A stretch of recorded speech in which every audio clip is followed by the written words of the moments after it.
Welcome to Konoha Crush, a clandestine effort to exhaustively research and document events occurring in and around the village hidden in the leaves. I'm Ruby. I am down. Hi. Hi, hey, welcome back to fucking Konoha Crush. We're here again. Got another pretty light one in terms of we just watched 2 episodes, but hey, I'm not gonna complain that much for it being a little bit easier, even if it feels kind of weird. Yeah, hey, sometimes it happens, and I'd rather do this twice in a row than do a 4-episode podcast 100 times out of probably 101. Okay, all right. So this is how you see us doing this going forward. Yeah, I mean, we've done 4-episode podcasts before. I guess it kind of sucked, huh? It kind of sucked. It kind of sucked a little bit. It sucked a lot, actually. Yeah, and those were ones we specifically chose to be not a big deal to be doing 4 episodes during. Yeah. So the once in a while or twice in a while, I guess, if it's a little 4-episode arc. The once in a while 2-episode podcast is definitely preferable. Yeah. Well, that's stuff like fucking inside baseball talk or whatever. How have you been this last week? How have things been going? I've been good. I've been very good. I haven't done anything. I showed you 1 episode of that show I talked about last week. Yeah, it was not very good. It wasn't very good. It was really I understood though, right? I was literally saying okay, I'm playing fucking Star Rail, which is the only fucking thing I did this last week, by the way. So you can put this on, but I can't promise I will pay any attention to it because I've just got something more interested in. And I was not interested in the show, right? I was not compelled by it on a level of thinking it was good, but I couldn't look away. I couldn't Yeah. It was it has a hypnotic element to it almost. It's just kind of I don't know what to say. It's just it's not very good. It's just it is a parody of itself without knowing it's a parody of itself. It is just right, and it's also shot after shot here's a choice made in terms of how to prevent this that varies from being based in severe limitations in terms of how much resources they had to work with, and just being kind of confusing as to why they would frame things like that. Yeah. Also, something about the show that I realized during that episode was the way that the show conveys a boy as hot is to give him a very clearly defined Adam's apple. Really? It looks bad a lot of the time. I didn't pick up on that really, but they love that boy's Adam's apple in that I guess show. Somebody's into that. Maybe there's one key pervert in that adaptation staff that is really hammering on that button. The fucking Adam's apple supervisor in the fucking animation credits. You gotta watch out for that guy. I'm not gonna pretend I'm not somebody who finds necks and all their facets incredibly attractive, right? But fucking vampire system ass. Fucking nice to us, maybe for the first time in your fucking life. No, I'm kidding. I feel I've been constantly nice to you. I love you so much. You're nice so much. You're nice so much. I love you so much. Oh my god. Okay. Anyway. What were you saying before I derailed your entire train of thought? I don't remember. Do you want to get into the episodes, or do you have more you want to talk about? No, I don't know. I was playing fucking Star Rail. I don't know. You can fucking message me and I'll say infinite words at you about it, but I don't want to get into another podcast because it's consumed enough of my fucking life. Hey, that's fair. Okay, let's get into the episodes then. Okay. Episode 150, A Battle of Bugs, The Deceivers and the Deceived. The boys run off towards the meetup point, and Naruto needs it explained to him that everyone knew the enemy was around except for him. Shino explains the deal with the Kamizuru clan and their bees. The bad guys talk about a special secret book they need the Bikochu to find, and the bee-crucified Hinata starts to sympathize with them. The kids show up for a trade but try to swap in a different bug, TF Jutsu, to look like a Bikochu. It doesn't really work, but it provides enough of a distraction for Kiba to grab Hinata. Okay, so yeah, like the episode starts with everybody's like kind of establishing the situation for Naruto. Explaining how they knew the whole time there were guys here, explaining what they were probably here for, right? Like it's something that works both sense of like, oh yeah, like this is this is information that Naruto needs to know, but also it's like, hey, here's a recap at the start of the episode. My main question here is that they do talk very explicitly like how like, oh yeah, it makes a lot of sense that they wouldn't try to fight us head on because they wouldn't want to like hurt the Bikochi beetles. So they would probably try to like single one of us out and like kidnap them. So why did they let Hinata go off on her own like that? Yeah, Why'd they fuck up so bad? Like they're just here like talking about like, oh Naruto, we couldn't tell you because like you would mess this up. You would like really fuck this up if you knew it. Also, it makes so much sense that they would try to kidnap one of us. It's just the obvious thing that they would have done. I don't know. It's like a little bit silly. Yeah.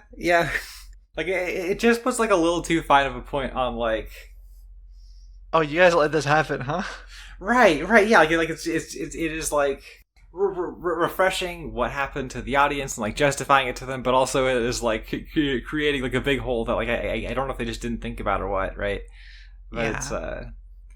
It's like even if they were just like, God damn it, we should have expected them to like fucking single one of us out. We should have been more careful, right? Like, right. They could have been talking about it like that, but like no.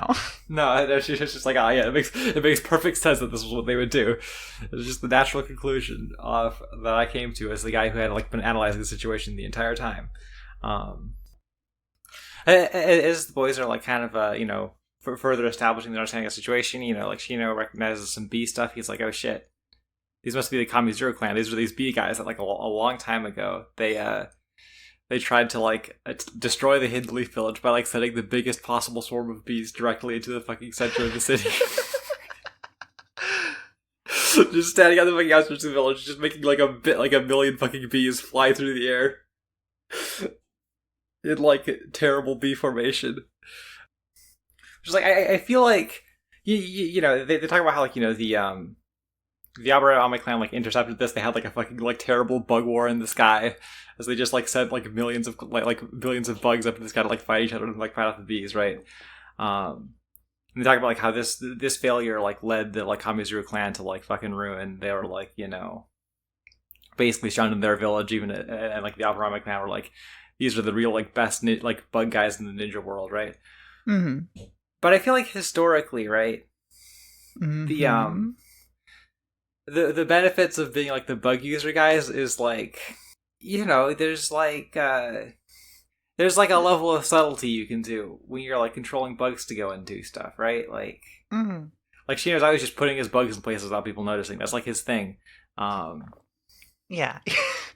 Yeah, his thing is definitely putting bugs places. Yeah. And so the like, let's just stand like a little ways outside of the village and like make an extremely visible massive bee swarm is like, maybe these guys never had it. Maybe they just Yeah. Like I feel like fucking like Aburame clan aside, you just have a guy who's like good enough at fireballs and you've solved the problem. Yeah. At the time, wouldn't there have been like a whole fucking like clan of people whose like whole thing is like, not their whole thing, but definitely a big part of their sitch is that like the little boys learn how to do big fireballs very early. Mm-hmm. Yeah. But no, the Aburame clan had like fought as hard as they could to like defeat the bugs because I mean, like, I get that we're trying to, like, establish, like, oh yeah, there's, like, this bad blood between the clans, but, like, the big, like, all of our bugs fought in the sky for, like, a long time, and then, like, the bee guys' bugs lost is, like, such a... It's, like, such a silly vision of what the, like, rivalry between these two clans would have been like. Right. I also love in like the animated flashback, like everybody in the Aburame clan looks exactly like yeah, they're all just picking Shino palette swaps. It's beautiful. There's like one guy who is like a Shino with like a Gara gourd full of bugs. It's so fucking good. There's one guy who has like slightly different sunglasses, but they're all fucking Shinos. They're all fucking Shino. Yeah, and like if a bunch of enemy ninja showed up around the leaf and decided to attack with a huge swarm of bees, I feel like what has been established about the fucking Aburame clan is that like they wouldn't just send their beetles out to fight the bees one-on-one in the sky, right? Granted, I can see them being like the group of people that are like, you know, called on to protect the village in this case because they're the fucking bug experts. But I feel like they would just spray like pesticides into the air and it would be fine. Like they would have like a fucking like shitty Lord of the Rings battle of bugs charging at each other across the fucking sky for like an entire day. Yeah. I mean, like, even like in this arc, Shino is like talking about like the fucking Aburame clan's like special bug repellent, right? Like, right, yeah. Like it's fine. It's fine ultimately. It's just really funny to me, you know? I also really like it as the like one-sided, this is the B guy's interpretation of like why they fell to ruin is because they lost that big battle and not because like you fucking dumbasses, like... Yeah, when we say you're the bee bitch, you're gonna, like, sneak your bees into the village and not, like, put a fucking giant bee-shaped sign over where you're hiding in the forest. Like, imagine if they just sent, like a single bee per person and just, like, slowly crept in, stinging and knocking everybody out. And it took people like time to like it had to like take people time to figure out that like, oh, there's like bees sneaking around that are like getting people. Right. That would be so scary. Or like they had their like bees like sneak in and like fucking take over the pre-existing beehives in the region, right? And so like they've got fucking oh my god, like all of these like ready like attack bee deployment stations throughout the leaf, and nobody's fucking knows about it, right? I mean, it's like, you know, it's all a little silly, but like, you know, right? But like, there are things you can do with it that aren't just like bee swarm. Yeah, absolutely. Like, playing to the fact that you're ninjas at least a little bit. Come on, guys. Come on. Yeah, like most of the rest of this half of the episode is like, you know, just kind of like.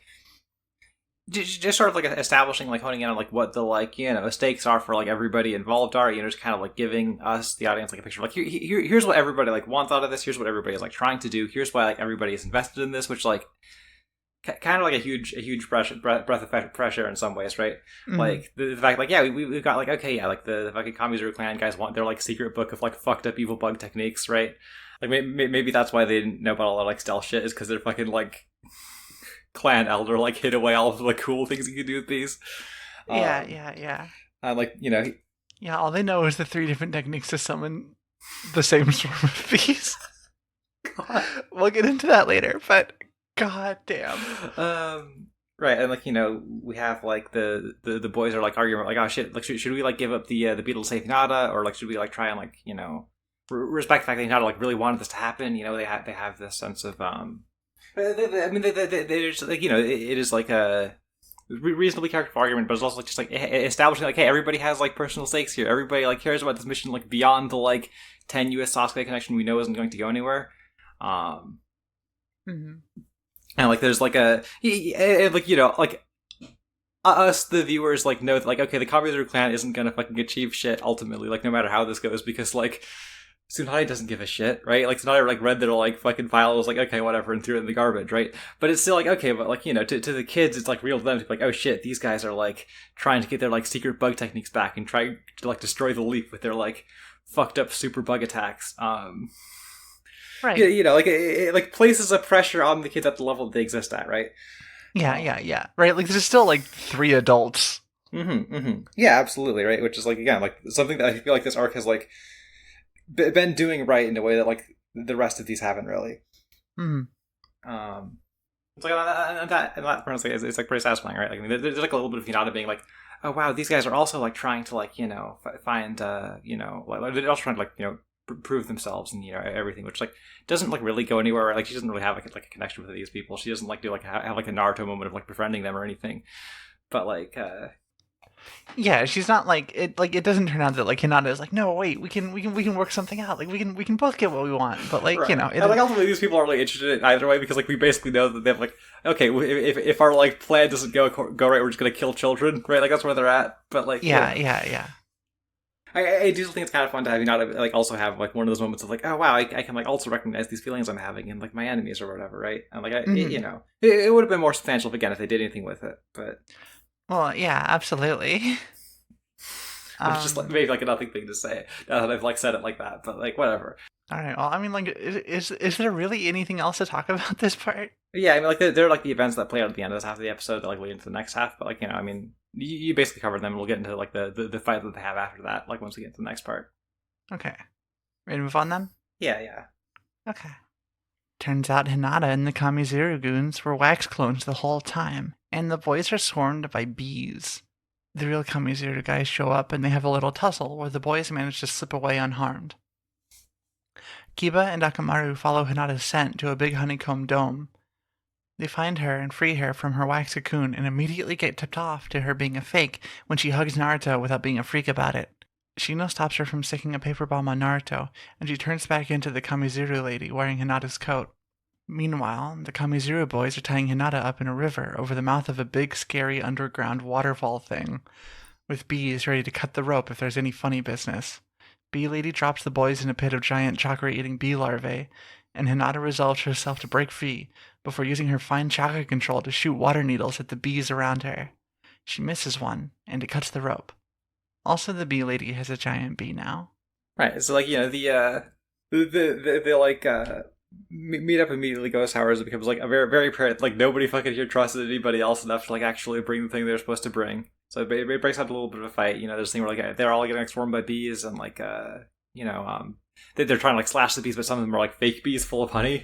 And they're like, ah, should you just ignore these? And she was like, no way, I can recognize the real bees. And he like kills one of them and to show. And then it becomes kind of silly, like make a point of him being able to recognize the real one because then he just makes like a fucking like Gara sand wall out of bugs and like tears all of the bees to pieces. Yeah. Just like you could have just done that in the first place. Maybe you don't even need to make a show about it.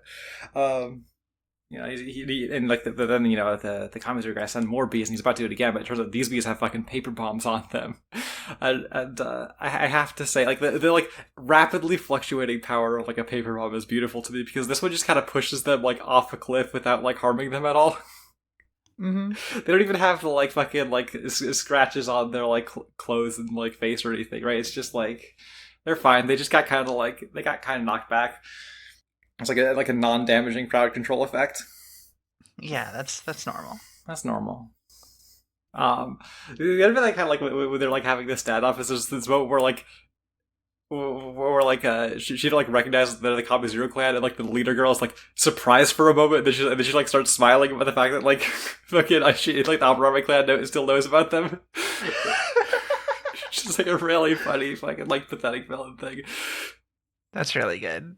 God, I'm just realizing that I like never like internalized the names of like a single one of the villains of this arc, which is like maybe like a real new like he wasn't like yeah these are like probably like the most fun villains we've had so far. I'm still like I can't remember a single one of their names at all. No. There's fucking girl, rectangle, and mullet. Yeah, it's like dude, they must like call each other by their names at some point. Oh, absolutely they do. Okay, I just like it didn't happen enough times for me to like put it in my notes at all. Like the problem is that all three of them have the same attack, which again we will get into. Right. Like functionally, this could have been like an arc with one villain in it. Yeah. Anyway, like after all the fight, they all sort of like break off to like go do the next phase of their like respective strategies. Like the boys are like going to like try and like get Akamaru to like track down Hinata. And like what must be happening at this exact same moment is that the girl of the evil team has like has just like fucking rushed off to like the fucking like some hiding place to go pretend to be Hinata encased in fucking beeswax. Yeah. Just fucking booking it as fast as possible. Mm-hmm. The boys all like rush off to like where they think Hinata's being captured. They like they go and pull like fake Hinata out of the beeswax, and she starts hugging Naruto. Places a fucking paper bomb on him, or like almost does. And I think this is a very funny strategy. Mostly because I'm like trying to like do the math in my head of like, okay, when you're like personally like putting like a paper bomb on like somebody you're pretending to be the friend of, like what is the like just the like I'm just imagining like the calculations you need to be doing to like find the best time to just book it the fuck out of there, right? Just fucking like start hightailing it away from that guy, like hoping he doesn't figure out what's going on fast enough. Like it has to be almost immediate, right? Probably, right? Well, like it has to be the paper bombs on there, like, haha, it was me the whole time. And then you use the explosion as like a distraction to fucking escape. Mm-hmm. That's what I would do. Okay. I'm glad to have your perspective on this. But regardless of what her paper bomb strategy like plays out, she seems like pretty confident in her ability to just put all the boys in like a bug pit. Which fair seems to be working pretty well in this episode anyway. Yeah, I mean the boys sure are in a pit. The boys sure do go in a pit. Meanwhile, Hinata's in the fucking river. She's like, she's on like a narrow like wax string thing. She's like fucking in danger of like going into like a big scary mouth cave with like sharp teeth and shit. Yeah. just like some haunted house shit, like on this like otherwise normal river here. She's in her like difficult situation. She hears the boys fucking like tussling around their bug pit, like making like big loud crash noises, and she's like, "Wow, they're always being so loud. I wonder if a quiet girl like me can do something too." Yeah. Even now, she is experiencing gender. Fucking, even though she's about to do like the coolest thing that I've seen anybody do in Naruto. Yeah, is this coolest? Is this specifically the coolest thing you've ever seen anybody do in Naruto? I just think it's neat. It is pretty neat, right? I just think like arms and legs bound using your like super fine chakra control to like shoot little water needles to help you escape is fucking badass. I mean, she just like really precisely like 12 out of 13 Ds, right? Like it is yeah, like pretty, like pretty impressive regardless of if she gets them all, like fucking falls down, like is in danger of falling on a waterfall to her death or whatever, right? Yeah, pretty good showing. Shoutouts to Hinata. Shoutouts to Hinata. I don't know, do you have anything else to say about this episode? I mean, like, not really. Ready to move on? Okay. Episode 151. Blaze away, Byakugan. This is my ninja way. Kiba collapses and Shino ineffectively attacks the giant beast so the boys get captured. Hinata struggles to break out of the wax cocoon before falling in the death hole. The boys are captured, and Shino offers the Bikochu's location for Hinata's safety while he secretly sends his bugs to break everyone out of the wax. The bee guys agree and carry the boys to the river, but Hinata's gone, and Naruto's pissed. The Kamizuru guys aren't too upset, and resolve to just kill the kids unless they tell them the location. Shino almost agrees, before Naruto stops him, saying he's just gonna kick these guys' asses. Naruto goes kind of fox mode, and the gold holding him decides he needs to kill him like right away. But he's stopped by a paper bomb when Hinata shows up. Right, so yeah, I mean, like I said at the end of the previous episode of this podcast, this is like our one episode during the stretch that is handled by Toshiki Zuru and Hirofumi Suzuki. That classic team. The like Zuru did a lot of like the big like classic episodes. He did the fucking like end of the he like 2 out of 3 episodes like the end of the like like the Zabuza arc. He did like Rock Lee and Gaara fight. Just as I have said before, and will like almost certainly say again, just like somebody like a very like solid like grasp of the source material and a really strong ability to like bring the best out of it, and like just like a pretty solid sense of like making good Naruto. Like he does not have the like the full roster of big names that like wind up to have a lot of time. Like the big one here is Tetsuya Takeuchi, who does like a lot of the big scenes in this episode, but like it is like a little bit more restrained in terms of having the big guys, right? Like they weren't getting Norio Matsumoto for this, obviously. He had like stuff to do in the movies. He was on the fucking he was animated like a huge chunk of the like Naruto and Sasuke fight like a few months ago, right? Like the guys had other things to do. I even so, like there's definitely like an immediate sense of like, oh wow, this episode looks fucking way better, right? Like this is a like it is a very clear and like obvious step up to me, right? Like basically from like the first fucking cut of the episode, which like is Tetsuya Takeuchi. So like there you go. But yeah, I don't know. that will fucking do it. We check in on like Shino, who like decides to like take control of the situation he's in by like immediately throwing like a single shuriken at the giant bee and having it bounce off helplessly, and the girl's like, "You fucking idiot! You're gonna get waxed forever now." And she's pretty confident she's won there. Hinata is continuing to like fall into the fucking chasm. We get like a very like precisely so chosen like series of shots that to make it look like she's just like fallen off a cliff and become like a girl splat somewhere. Very sad. Crying very sad. Every day. Yeah. So surprised that they like were able to like kill her off in like something as anime original, but it's not like she's going to do anything else like later. So like, yeah, it's weird. Like she just like wasn't there in Shippuden. Yeah, no, it's very strange. Yeah, it was very jarring. It was very jarring in the manga. Just the like unexplained absence. Yeah.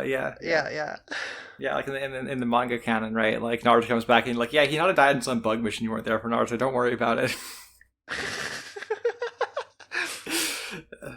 Meanwhile, Shino and Naruto and like Kiba, who is basically just fucking asleep for the rest of the episode, are like, yeah, he got tuckered out. He got tuckered out. They just didn't want to have to fucking bother like writing him into these episodes, into the rest of the episode. Okay, I do want to point out something that I forgot to mention. I like how Kiba uses like Fang over Fang as like a platform dash, as like a platforming dash. Yeah. Because they're falling, and then he uses Fang over Fang to like crash into the wall to like. I just thought it was cute. Yeah, for sure. But yeah, that took a lot of him. So he's just not taking part in like the conversations that ensue while like everybody's like stuck in fucking beeswax.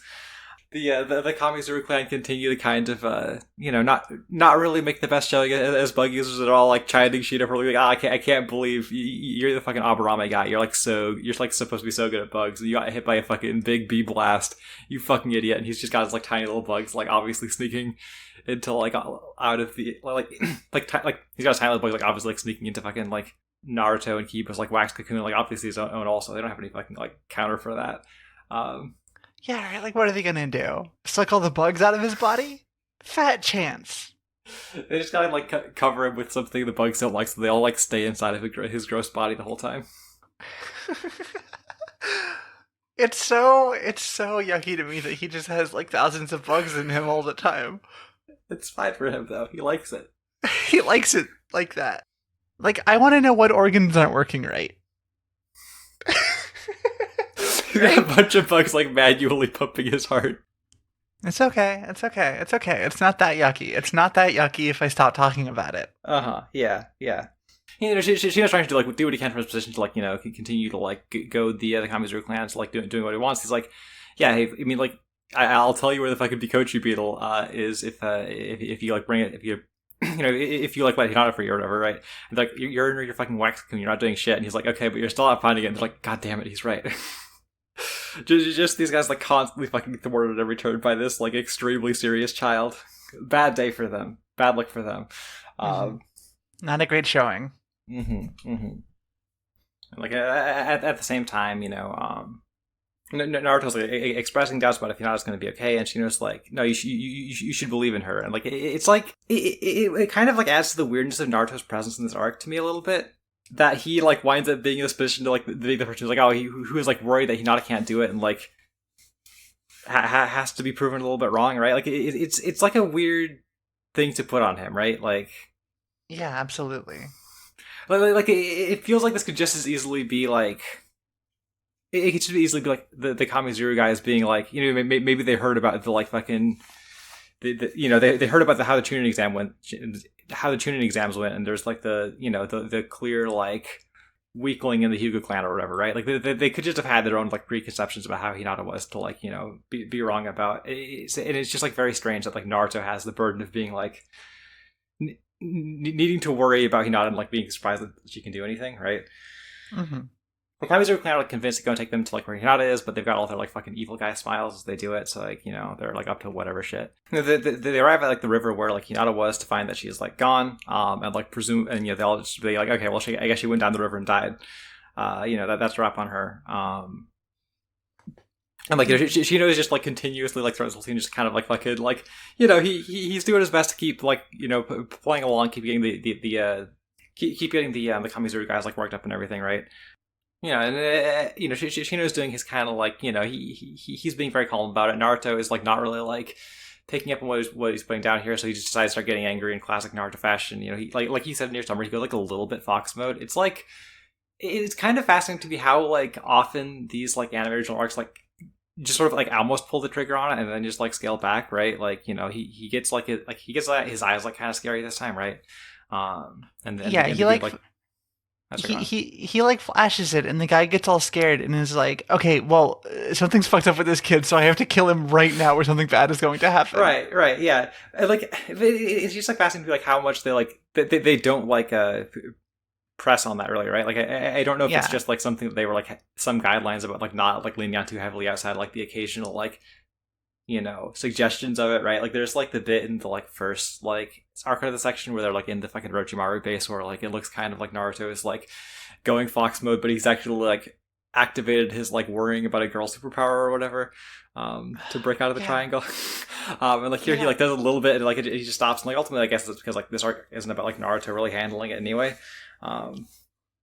Like it's weird how like briefly and like non-committally they just kind of like gesture at that and then like back away as like he gets his face stomped on a little bit. But anyway, fucking Hinata shows up as this is all happening. Yay! Yeah, she didn't die. Glad she didn't die. Yeah, that's great. That's great.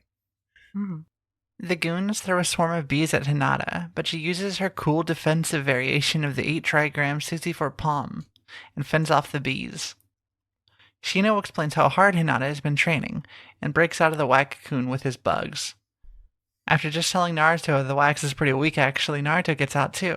The Kamizuru guys are on the back foot, so Bee Lady summons the giant bee, and sends Hinata flying. Hinata catches her footing, and stops the bee in its tracks with the next charge. Hinata is exhausted, and the kids head out to go pick up the beetle. The Bee Lady catches up to them, and attacks them with the giant bee, this time getting Rasengan. The beetle is hatching, but Naruto drops Sasuke's headband. It's stuck under some fallen trees, and while Naruto is struggling to grab it, the beetle hatches and smells the fart Naruto ripped from bending over too hard instead, so it can only track his ass. Back in the leaf, Sakura beats him up about this. Okay.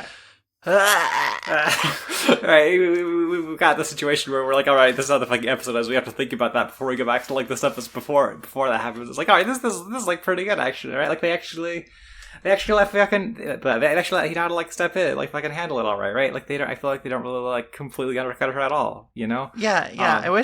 I wish the way that Hinata handled it wasn't just kind of standing in place and waggling her arms, but like, you take what you get. It's Hyuga clan shit. Sometimes their ability is standing in place and waggling their arms. She's like projecting her like a fucking extremely thin chakra laser to like slice bees into like a million pieces. She just does that for like 3 minutes straight after the Kamizuru clan do the thing we talked about it like a million times where they're like they all yell out their different attack names. They got fucking bee bombs, 1,000 bee stingers, bee swarm, and it's all just the same fucking. It is just sending lots of bees flying at Hinata, like all attacks. Like it has to be on purpose, somewhat, right? Like the idea of like 3 guys like yelling out different attack names and all doing the exact same thing is like they have to have known like this is a joke, right? Like maybe, but also I guess like earlier in these episodes there's like a bit where like one of them yells like 1,000 bee stingers and like the bees will like shoot their stingers as like ranged weapons and the bees don't do, and like there's also like there also have been bees that are bombs, so. Right? Yeah. So I don't know. Like okay, like writing board, right? Like we're on the fucking writing table about this. Like and then they use all 3 of the different versions that we've seen them use before. Like fucking right, and fucking Toshitsuru gets these boards. He's like, okay, I've got like the big animators for these scenes, but like in these like 3 minutes where like Hinata is like standing there like slicing bees, we're just gonna be very straightforward. It's just gonna be the fucking like. It's just gonna be bees flying at her. That's what we've got. You know, we can save the big stuff for when we need it. Yeah. This isn't that important.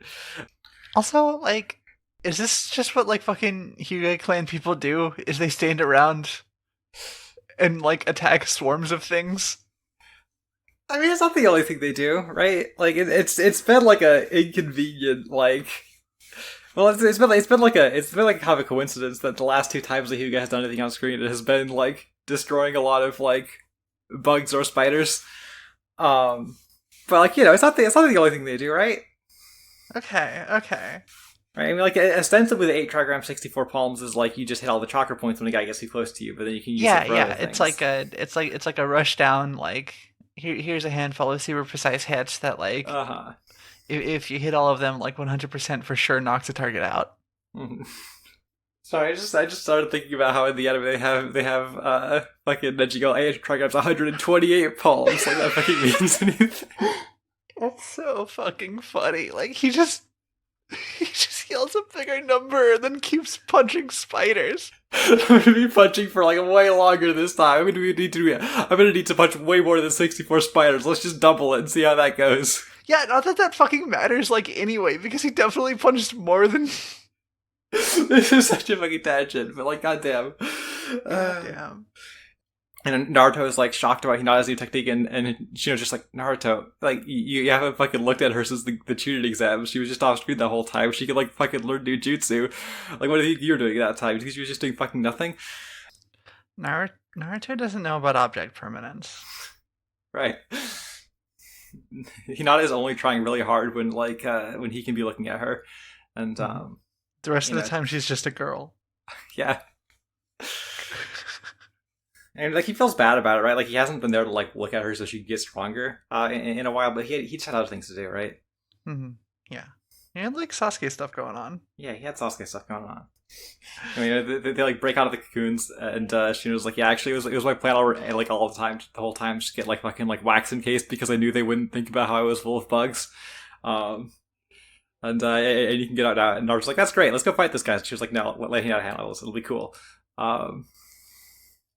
You know what? He's kind of right. I mean, she did it at least. She does it. She does. I mean, there's like some good animation here, right? Like again, like the more Tetsuya Takeuchi stuff. He does a lot of things in this episode, right? Like, you know, she does like a big fucking like chakra bug zapper to get the bee, and then just throws it at the rest of the guys, and it's like, okay, that probably knocks him out, right?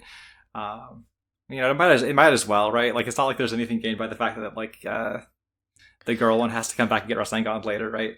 I'm pretty sure Rectangle and Mullet got washed down into the scary water. Yeah, they're dead. That could have happened. Like, it kind of looked like that's what was going on. Mm-hmm. I don't have the episode in front of me, and I will not check in the middle of recording, so I'm just going to assume they're dead, because it won't make a difference. Yeah, it doesn't fucking matter. Hinata killed those guys. Yeah. Badass. You know, they're going off to go like find the Bikochu beetle again, you know, so they can use it to track Sasuke. And oh shit, the like main bee lady shows up again.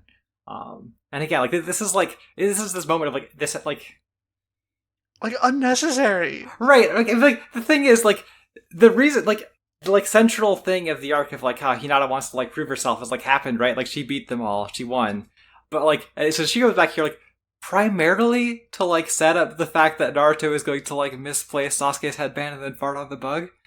Right. Like that is the narrative purpose of this, is because he's like holding the headband about to get ready, and then the bee lady shows up and he like doesn't put the headband back down before he like Rasengan's and it goes flying off. Like there's nothing like additive to like the arc of like Naruto needing to do his Rasengan here, like other than like setting that up, which is like right. And like if they want to play that joke, like if they want to have that joke, there is a much funnier version of it. Mm-hmm. Right? And it's the bug fucking sniffs the headband and then flies to Naruto's ass, and they're like, Naruto, how long have you been carrying that around? Right. Like he just didn't like he just had it in his back pocket this whole time. Right, he doesn't know about like fucking like keeping it sealed properly to like Yeah. right? But that's not funny fart. But it's still funny, but I it's guess still so. it's still funny, but and it's like a funnier joke. It's just a funnier joke. I'm sorry. No, I know. I have no love for funny fart in my heart. I have no room for it. But like, Right? you Because then know, the punchline isn't like haha fart. It's like oh haha, the whole premise of this whole endeavor was like kind of fraught because like it was Naruto that was carrying around the headband, right? yeah, he's just like hanging on to it the whole time, right? Like it's just Ben in his fucking like he like spilled ramen on it at some point. It was like hoping it would be a problem. Yeah, right, like The beetle like fucking like the beetle like tracks back to like his fucking apartment like a can like a fucking like instant noodles container in his trash, and we get like the flashback of him like spilling some shit on it. You're like oh shit. yeah, right? um they had options. They had options, I guess. They had some good options. Like that's funny. Uh-huh. But you can't just write Naruto for them, even though I've tried. We've tried. We like if they ever change their minds and want us to write Naruto for them, I would do it. I would do it in a I would heartbeat. Are do you it. kidding me? Yeah, like I bet writing Naruto pays better than making this podcast. Yeah, absolutely. I would make more than like $85 a month. Are you?